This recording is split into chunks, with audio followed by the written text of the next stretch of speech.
Coming up next on The Voice of Alabama Politics, impeachment for what? Also, the V team takes a look at Bentley's big prisons. And Rebekah Mason draws an ethics complaint. I'll get you, my pretty, and your little dog too. I'll get you, my pretty. I'll get you, my pretty. I'll get you, I'll get you, I'll get you, my pretty, and your little dog too. Don't give her a bad grade. All this and much, much more coming up next on The V. The Voice of Alabama Politics, with your host, Bill Brett.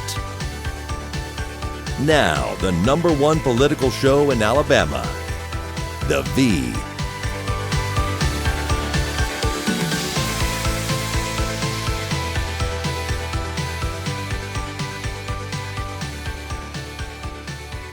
Welcome to The V, the voice of Alabama politics, where we tackle the tough issues so you have the hard facts. I'm your host, Bill Britt, and as always, I'm joined by the V team. Welcome all. Good morning. Good Sunday morning. It has been a very trying and interesting week in Alabama politics. Surprise. Yeah, no one's seen it like this in 100 years because we haven't tried to impeach a governor in forever. I don't know that we've ever tried to impeach a governor, but this week, Representative Ed Henry came out along with several other representatives and offered articles or a resolution to impeach Governor Robert Bentley. Robert Bentley has not been charged with a crime. He has certainly lost a lot of moral authority, but this seems like it's a little much too soon. What are you hearing at the State House? Well, I think you're exactly right. You said a little too much too soon. I was up there when they were doing the press conference. I don't think that this was in Ed Henry's best interest to do this. Once again, innocent until proven guilty. That's pretty much the way it stands for everybody most all the time. The governor, why he may have done something wrong criminally, we don't know. The U.S. Attorney's Office and other people are looking into it. That is their job, their decision to make that. It is not the decision of 107 lawmakers who, a lot of them have lived in glass houses and shouldn't be throwing stones to make those decisions. Susan, Ed Henry, Alan Farley, Lynn Greer, Mike Ball all stood on that stage and called for Bentley to be impeached. What do they all have in common? Well, they all have in common that they stood on the stage with Mike Hubbard after he had been indicted and gave a pep rally. Now they're turning and calling, and who was charged with 23 felony counts. Now they're calling for the the impeachment of a governor that's not even, we don't even know that there's a case open on. I mean, the thing is, Beth, has been very embarrassing. He's shown poor judgment. He certainly has no real moral authority to lead. But for these scoundrels to be calling for his hide when they have stood behind Mike Hubbard this whole time, right? 18 months they have stood behind him. Now they're throwing Bentley under the bus in less than 18 days. They're not consistent. No, they're not. And I've been saying this since day one. You cannot have a speaker who you will stand behind and sing in this chorus of innocent until proven guilty when a grand jury has found 23 different reasons to take him to trial. And yet the governor, all we know is that he maybe broke his marriage vows. We don't even really know that. And so I don't understand. I guess it's because this is what the governor's done is something that people can get their heads around very easily. And this is not. But how do you say innocent until proven guilty in the speaker's case when in the governor it's off with his head as soon as there's even a chance of impropriety? Well, it's egregious. The whole thing is egregious. You need to treat them the same across Exactly. the board. I got to say, Craig Ford coming out and saying that the reason they needed to impeach Bentley was because he had not been indicted. I mean, Susan, we've known Craig a long time. Think the world of him, but I mean that's a logic that makes sense. That's a little far-fetched. I mean, the response was that that's the reason they didn't impeach Hubbard is because he was already being indicted. That was handled. So now we got to impeach the governor. Well, that doesn't make any sense whatsoever when the governor has no charges against him. Does anybody really think Mike's going to let this come to the floor? I mean, maybe they ought to sneak in a provision to impeach him while they're at it. Well, I don't think they can do that, but who knows? My understanding, it might not from a lot of sources, but you never know what's going to happen up there. You really don't. But I will say I was a little surprised Dave Standridge was up there, but after doing a lot of talking, Standridge, his wife Dana, and Mrs. Diane Bentley were very close friends. I mean, obviously, Standard stood up there and he seemed very credible and very believable, which he is, and he's law enforcement. Well, but that was the reason he was there. I had several people ask me why he was there and did he have any authority? And I said, well, he at least spoke out against Mike. He tried to get a bill passed. He did. That would replace the Hubbard types in the future. But Beth, we're hearing out of the Senate that the Senate is very comfortable with moving forward with Governor Kay Ivey. I mean, that has been the word on the 7th floor. Well, they're going to know her better than the House members will. I think that would be fair to think. I mean, I don't know what a Kay Ivey governorship would look like. I mean, her one role is to hope that the governor doesn't die or get impeached. Like, that's her job, and to count quorum sometimes. Now, that's interesting. I've heard just the opposite, that there are many senators that are not comfortable with Kay Ivey because her inability many times to operate and preside over the Senate. So many of them are wanting to let Bentley stay because they're nervous about her becoming governor. Well, and there you go. I've heard from certain ones. You've obviously heard from others. The one thing we know for sure is we don't know anything for sure except that Bentley whispered some sweet nothings either over FaceTime or texting, and that they fired those folks in Leah. And I think that's where the problem comes. Right. You know, we're some 40 years after Watergate, and people haven't learned that it's the cover-up is worse than the crime most of the time. I want to get to this next segment. Beth, Johnny McMorrow, Democrat, who's called for Speaker Hubbard to resign. I think he was the first Democrat to do so.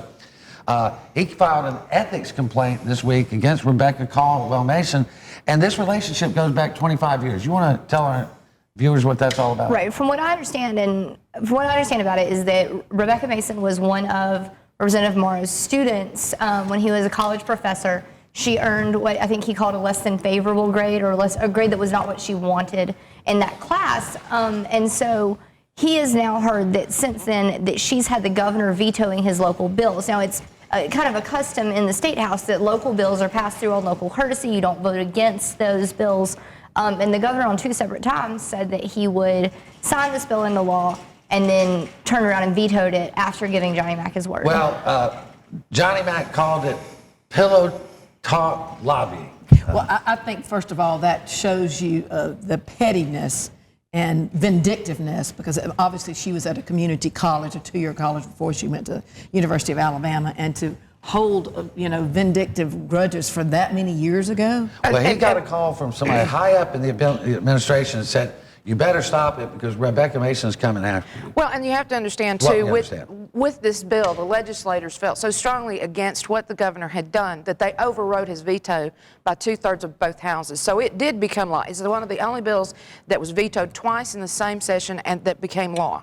Well, listen, I can't even remember who taught me 25 years ago. But Well, now, wait a minute. I always remember my teachers. But the point is she, as a consultant, is making decisions, or she was making decisions to giving the governor judgment to sign and not to sign bills, and that is a little aggressive. Well, the bill was, after we had the Sandy Hook shooting, Johnny Mac wanted a local bill for Franklin County that said that educators could be armed. It was controversial, but Bentley, in print, and to Johnny Mac's face, said he would pass it. He turned around and vetoed it, and then it came back. He vetoed it again after making some changes, and evidently he thinks she killed it. Okay, well, that's why he's filed the ethics complaint. We'll see what happens. All right, we're going to leave it right there. You're watching The V, the voice of Alabama politics. We'll be right back with more news and analysis.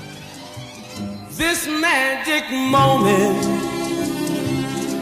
so different and so new, was like any other until I kissed you. In 1977, an 8-year-old boy picked up the game of golf from his father. The odds of that same boy then making it to the US and European pro golf tours, 1 in 7 million. The odds of the Big Easy winning the US Open twice, 1 in 1.2 billion.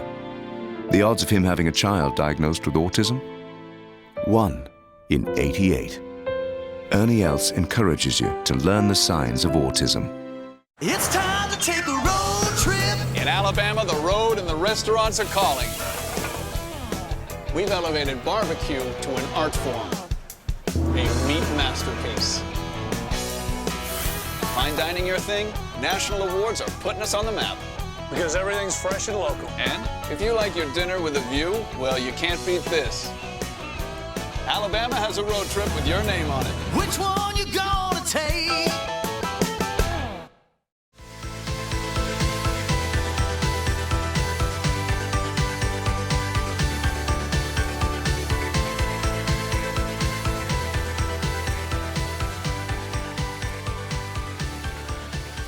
Welcome back to the V, the voice of Alabama politics. Welcome, Jack. Thanks. Good morning there, sir. How's everybody? Good. Jack, this week, no surprise, Governor Robert Bentley vetoed the general fund budget, and the House and Senate turned around and said, up yours, Governor, we're going to override your veto. This was no earring moment for the governor. No, it was no magic moment, for sure. No, it was not a magic moment. Well, it was no surprise either. No. The same song and dance from last It year, was last very 2 years. expected that they would override his veto. Yeah, yeah. No kidding, but the fallout from this is Medicaid. Now we're facing, people being cut off, Medicaid services being cut. I mean, Beth, have you looked at this? Yeah, I mean, it's becoming to a point, too, where not only are we going to have to start cutting services here, but these RCOs that Bentley championed as a way to, reform prior to expanding Medicaid, we're going to lose the RCOs in the process. So now we have no way to, we're actually losing the steps we've made forward to make Medicaid more accessible and more efficient. Well, people are worried. I mean, hospitals are worried. They're closed. Rural hospitals, stuff's going to get bad. Rural hospitals close, infrastructures crumble in some of these communities. I mean, what are you hearing around the State House, Claire? Well, I mean, I think that's what Beth said, but reality is everybody has to feel like they're going to throw people out of the nursing home. People are not going to get what they want. Reality is they've been talking all along. We're going to come back for a special session in June to deal strictly with Medicaid. And people's feet have to be to the fire before they realize something's really got to be done. And there's so many other controversial things going on. It's going to take probably a special 10-day or a week window to address this issue. Well, the governor had said he would call a special session, but then after all this talk of impeachment, Jack, he seems a little nervous to have a special session. I think he's certainly thinking about that, where it was a no-brainer before. Now he's thinking, this might not bode too well for me in the end if these guys are talking about impeachment. Well, it's a lose-lose for everybody involved. I mean, look at it from the governor's perspective. You lose with the budget or you lose with the potential impeachment proceedings. From the legislature's perspective, there's no good answer on funding. We have to raise taxes. We have to pass a lottery. We have to do something to free up the money. We have to pass. Nobody's got an appetite for taxes. Governor Bentley we have to do stuffed something. those taxes down the people's throat. They're still mad about that. But I tell you, I think you hit this lottery bill. Tease it up. I think this lottery bill could do it. And I think, here's what I think could be very interesting. If you had the lottery bill and you said, all right, we're going to have gaming where people already voted on gaming. Let them just go about their bingo business, stay out of their bingo business, and then go back home if you're against it and say, well, I killed casinos in Alabama. Right. Because never bring it up again after that. You wouldn't hear about it. It's just a thought. Well, our legislature has got to start having a heart. I mean, look at mental health funding. They've got to figure a way to make this work because there are truly needy people out there. Well, over half the babies born are born with these programs. We don't mind. We don't. Wait a minute. Before you get to that, isn't there a little personal responsibility as a mother and a father and a parent? Yeah, but we don't have. I mean, we don't discourage people. It's going to be a generational thing. We got to get education fixed. We got to get opportunity fixed. It's going to take some time. I just wanted my Republican wisdom and views to be heard. Okay. The Republican wisdom and views have led to a lot of these teen pregnancies. It sounds like to me. I tell you one thing that's real Republican. The Republicans just passed a bill that will allow us to borrow $800 million to build prisons, and it's going to tax our children's children. That's not Republican, Bill. That's You're egregious. wrong. That's the problem. There's no accountability on this. We don't know who's going to build them. We don't know where the land is that they're going to build them. We don't know anything about this. When you give these clowns over here an open wallet, God help us all. The Republicans come after the liberals for saying, we all are tax and spend liberals. Well, this is borrow and spend conservatism. This is saying that you've got every credit card in your wallet maxed out, and you're going to go open up a new one. That's what we're doing here, and we don't have a way to pay off the ones we have. Well, wait a minute. The bigger issue here is they've set it up for no bid contracts, and the bigger issue here is that the reason it was so controversial. His brother's a contractor. Right. Well, the problem is that my understanding they've already picked the general contractor, the architect, the engineers. People's pockets have been lined, and those people what they're lobbying. Now, my understanding is the governor's former mistress may be somehow or another involved in this. So it'll be interesting if it passes. I bet they'll be doing investigations. There'll be a lot of people going to jail on this prison bond in another 5 years. Well, they probably should just go to jail for just being hypocrites. And I want to talk about something. Sean McCutcheon, well-respected Alabama businessman, took his case to the Supreme Court, saying that they could not deny him his freedom of speech to give aggregate money to candidates. He's a big proponent of Citizens United. And I spoke to him this week about two bills, one in the House, one in the Senate. They're twin bills sponsored by Arthur Orr, that Jack, of all things, would make it so that they could limit how much you could spend and how much you could raise, but they could also expose the donors or make you expose the donors to 501c4s. And they specifically cited our friend John Rice's, they wanted to expose who his donors were. Do they want to expose who Del Marsh's donors were? They skipped that question. For his foundations? Yeah. I mean, what's good for the goose is good for the gander. And they should open up the Governor Bentley's, that foundation for government that Rebekah Mason was getting paid from. If they're going to open up one, they need to open them all up. The problem that Ann Eubank with the Tea Party said, you remember what Ann was talking about? They're going to use this for political purposes. And I know even with John Rice's Foundation for Limited Government, there was a lot of speculation about where the money was coming from in 2014. And people were formulating attacks on that. And I've got mixed feelings about Citizens United all day, but if these organizations are operating legally under federal tax code as a 501c4, then they are doing more work that is nonprofit than they are doing that's political. Well, so that's what it comes down to. One of the things Sean McCutcheon said is that Republicans like him had worked to open up the campaign process so that everybody could involve. And it was just like freedom of speech. We didn't want to limit freedom of speech. We don't want to limit this. He said, everybody's for transparency, or they should be. But then Ann Eubanks from the Tea Party said, look, little groups like us will get targeted by the big guys. As soon as they find out who our donors are, Jack, they'll go after our donors. Well, look at Becky Garrison had to go testify to Congress because they were being picked on. I mean, she's right. I have a lot of respect for her. Well, it's a scary thing. I mean, I listen. But on the flip side, too, I think we need choice. to know who's pulling the strings in Montgomery. I think we need to know, when you've got somebody that's paid to be a political advocate, we need to know where that money's coming from. I have mixed feelings about it, like I said, but I think that there's got to be some kind of good common ground where there's a regulation of if you donate over a certain amount. Well, or another something. thing that Sean McCutcheon pointed out, and Senator Orr told me, he said, this is about transparency. And McCutcheon said, well, if it's about transparency, why does it have anything about fundraising or spending funds? He said, just put in there about transparency.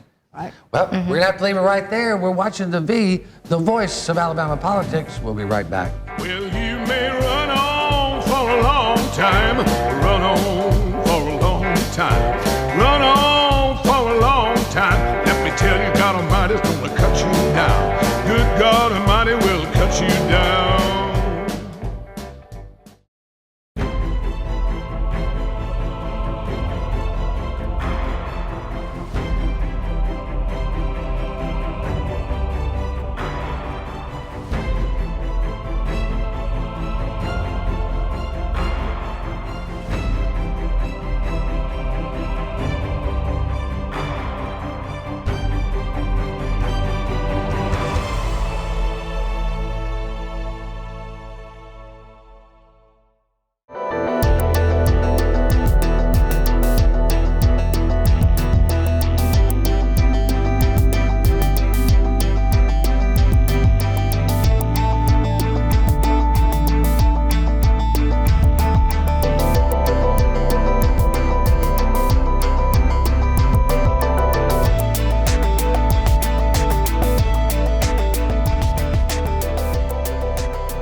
Welcome back to the voice of Alabama politics. Hey, I was just going to say, I know we left off in that last segment with Arthur Orr's bill. Right. And I think there's a little fine line here because most of these 501c3s and 4s, they are regulated under federal government. This is a state bill. That's a very fine line they're walking. It's rough. It is rough. And so I think everybody needs to look at that with open eyes. Yeah. Well, we've talked to a lot of serious constitutional folks. They think this bill's got trouble. But anyway, talking about trouble. And gaming. In gaming, I mean, Luther Strange is cheering because the Supreme Court says that Milton McGregor has to stay closed. Mr. McGregor says, I'm opening up. And if you don't like it, come on down. Johnny Ford said, you don't like it, come on down to Macon County and we'll have a little Ferguson party. It's getting dicey, isn't it, Susan? It's getting dicey. And Mr. McGregor did say in his press conference he would had opened during December or January, but there was so much damage from where they ripped machines out of the wall last time that it took them this long to reopen. He says now it's going to be early summer. Come on down and have some fun. Johnny Ford says, and the sheriff down there said, yeah, y'all come on down here and see us and see what happens if you try to shut it These people again. have been devastated, whether you like gambling or not. They had it for years before Bob Riley ever discovered it was illegal, right? Right, Jack? Oh, yeah. I mean, all of a sudden, it's around for years, and then Bob Riley goes, oh, well, that's illegal. Milton, that's illegal. Milton, that's illegal. But it's only illegal in certain places, it seems. So. Right. Well, they focus more on Macon County than they did in Greene County. Right. And now everybody's got these local bills they're coming up with in the legislature, and there's a lot of controversy there, as there probably should be. And then we've got the U.S. You got something really interesting that's come out. We obtained a letter from U.S. Attorney for the Middle District, George Beck. Mm-hmm. Mr. Beck, a very smart man, great attorney by everybody's standards. He wrote to Luther Strange and the governor and said, you need to explain this to me. Why are these slot machines when they're at Milton McGregor's casino, and then they're bingo machines when they're at the Indian casinos? The exact same machine. But they're the exact same machine. Right. Susan, you read the letter in some detail. What did you see? I did, and that's why I said he notes two letters that Luther Strange wrote to some of the ones that provide the gaming machines, like Bally's.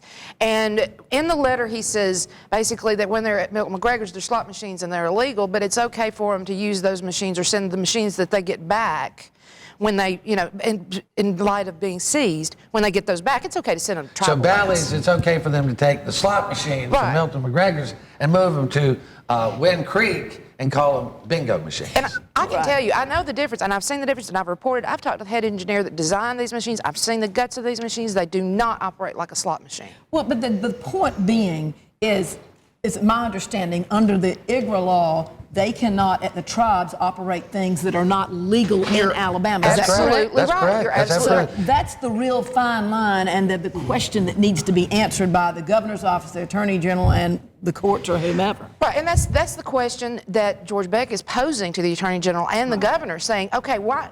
Then define it for me. Define it. Show me the difference here. And I'm sorry, but the ruling from the Supreme Court last week does not answer that question. No. Well, it doesn't answer it. And I talked to Joe Espy, who we both like, and was a good attorney. And Joe's been the attorney for Milton McGregor and Victoryland. And Joe said, Bill, this is the thing that we've been arguing all along. This is the crux of the matter. If the machines in Greene County and Macon County are legal, then the machines in Atmore are legal.